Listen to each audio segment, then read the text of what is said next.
queridos alunos, vamos dar início à nossa aula de hoje na disciplina Educação Especial.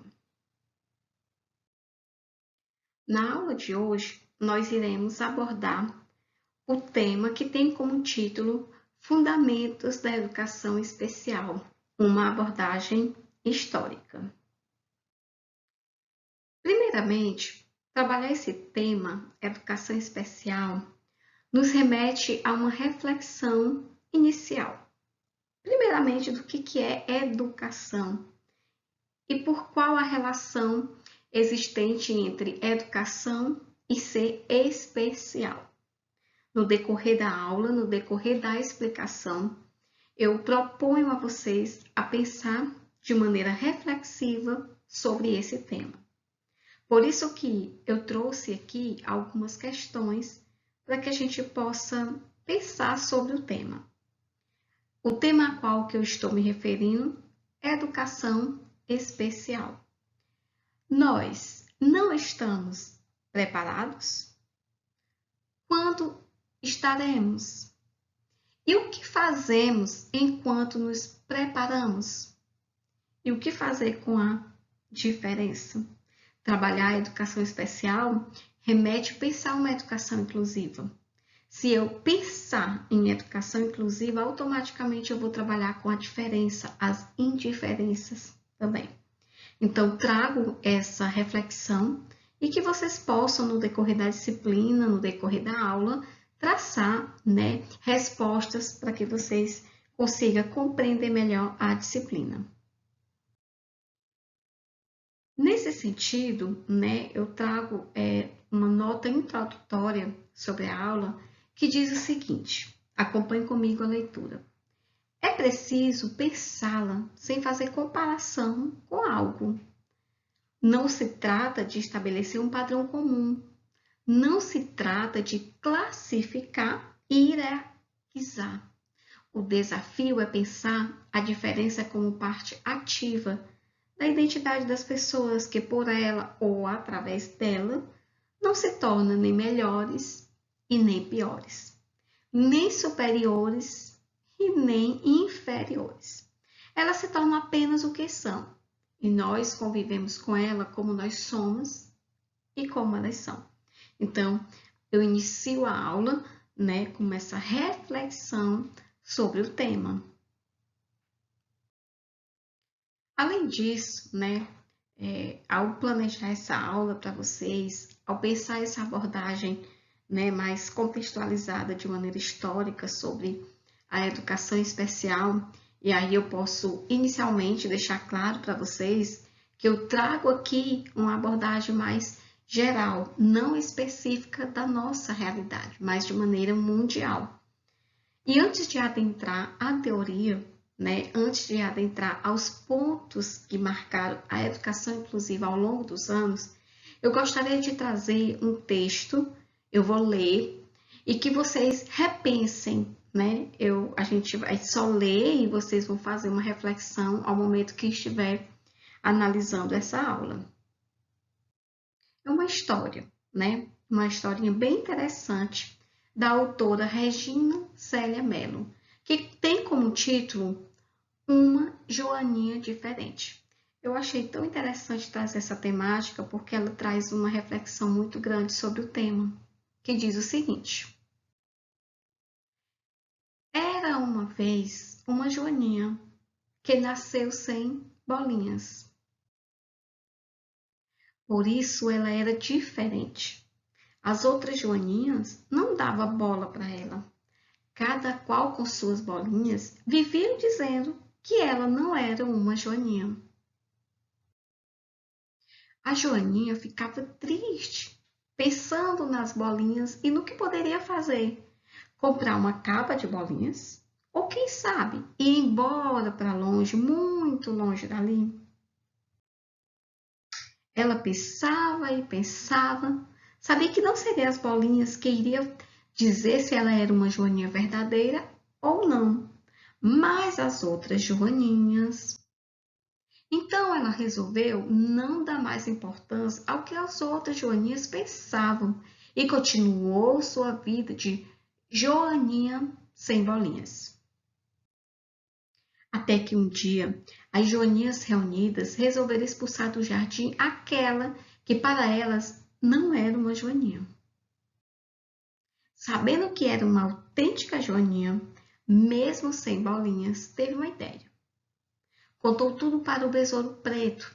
Não era parente distante das bolinhas. Decidiram ir à casa do pássaro pintor e contaram a ela o que estava acontecendo. O pássaro pintor, então, teve uma ideia. Pintou com capricho o besouro, que ficou parecendo uma joaninha de verdade. E lá se foram os dois para o jardim, a joaninha sem bolinhas e o besouro disfarçado. No jardim, ninguém percebeu a diferença e, com festa, receberam a nova joaninha. A joaninha sem bolinhas, que a tudo assistia de cima de uma folha, pediu um minuto de atenção e, limpando a pintura que disfarçava o besouro preto, perguntou. Então finaliza o texto perguntando: quem é a verdadeira joaninha? Essa é uma reflexão que a gente pode fazer para a gente enquanto vida em sociedade. Quem é a verdadeira joaninha? Quem é a pessoa, diferente no meio social?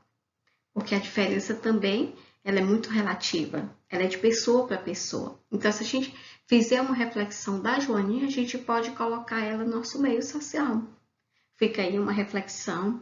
Lógico que com o passar do tempo, com mais leitura que fizermos sobre a temática, a gente vai responder de forma mais clara, de forma mais consistente, quem é a verdadeira joaninha. Prosseguindo a nossa aula, e aí eu posso confirmar a vocês que a gente vai adentrar ao primeiro momento da disciplina, que tem como base a teoria sobre os aspectos históricos da relação sociedade e deficiência. Então, logo de início, a gente vê que muitas questões discriminatórias, de preconceitos, elas se remetem à relação dos alunos em sala de aula. E aí eu me refiro a alunos com necessidades educacionais específicas, que elas são demonstradas ao longo, na história que a gente pode perceber. Como a gente pode ver, partimos do princípio de que, quando os professores conhecem essa história, passam a contextualizar melhor a sua relação profissional. E vocês, como futuros professores, eu não conheço vocês, eu não sei se vocês já estão em contato com a docência, mas o primeiro passo para se tornar-se um bom professor, a gente reconhecer essa importância do outro, a necessária relação entre os pares. E aí essa relação a qual me refiro é professor e aluno, principalmente por estar trabalhando um tema tão atual, embora a gente vai ver de um contexto histórico de muitos anos atrás, de séculos atrás, mas a gente ainda hoje precisa avançar nesse aspecto.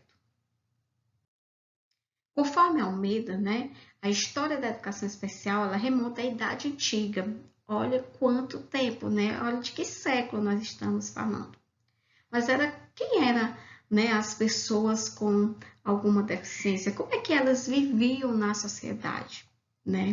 Além disso, como é que elas eram consideradas no meio social? A gente vai ver que era comum as práticas de exclusão das crianças que nasciam com alguma deficiência. Ali a gente vai ver cada história que a gente, quando planeja essa aula, a gente realmente fica bem pensativa, E aí eu trago um exemplo para vocês.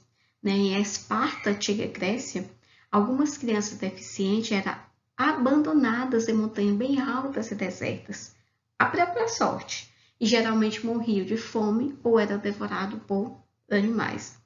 Então, a gente vê nesse contexto, de preconceito, da falta de conhecimento, da falta de sabedoria, e muitas vezes por questões mais culturais, religiosas, a pessoa que nascia com deficiência era excluída pela própria sociedade e principalmente também pela família.